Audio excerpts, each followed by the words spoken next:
Hello everyone, good morning. आज मी तुमच्यासोबत share करणार आहे माझं daily morning skin care routine. तर फर्स्ट मी गार्नियरचा फेसवॉश यूज करते माझा फेस क्लिन्झिंगसाठी.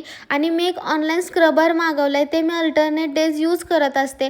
फेसवॉशनंतरचं तुम्ही माझा लुक बघू शकता, किती ग्लोईंग स्किन दिसते आहे.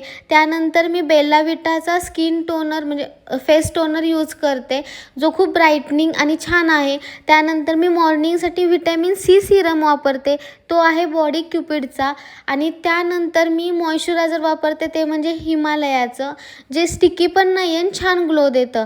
आणि मॉइश्चरायझर वापरा किंवा न वापरा, पण मॉर्निंगला सनस्क्रीन ही कंपल्सरी लावलीच पाहिजे असं मला वाटतं. मी आज बेला विटाचीच सनस्क्रीन अप्लाय करणार आहे फेसवरती. मी भरपूर अशी सनस्क्रीन लावत असते, फेसला, नेकला, सगळीकडे अप्लाय करत असते, कारण आपण उन्हात वगैरे जात असतो. त्यामुळे म्हणजे मी हिवाळा पावसाळा सगळेच दिवस वापरते सनस्क्रीन कंपल्सरी. त्यानंतर मी पिंक कलरचा एक लिप बाम अप्लाय करते टिंटेड, जेणेकरून माझे लिप्स पण हायड्रेटिंग राहावे आणि छान टिंट पण त्यावरती यावं. आणि मी ॲज अ प्रायमर म्हणून ॲलोवेरा जेल लावते डेलीसाठी प्रायमर यूज करत नाही, ॲलोवेरा जेल लावते आणि त्यावरती मेकअप करते. तुम्ही माझी स्किन बघू शकता किती ग्लो करते आहे माझा फेस. आणि त्यानंतर मी हातांसाठी बॉडी केअरचं सनस्क्रीन अप्लाय करते. तुम्हाला या सगळ्याची लिंक हवी असल्या तर comment for links. Bye bye.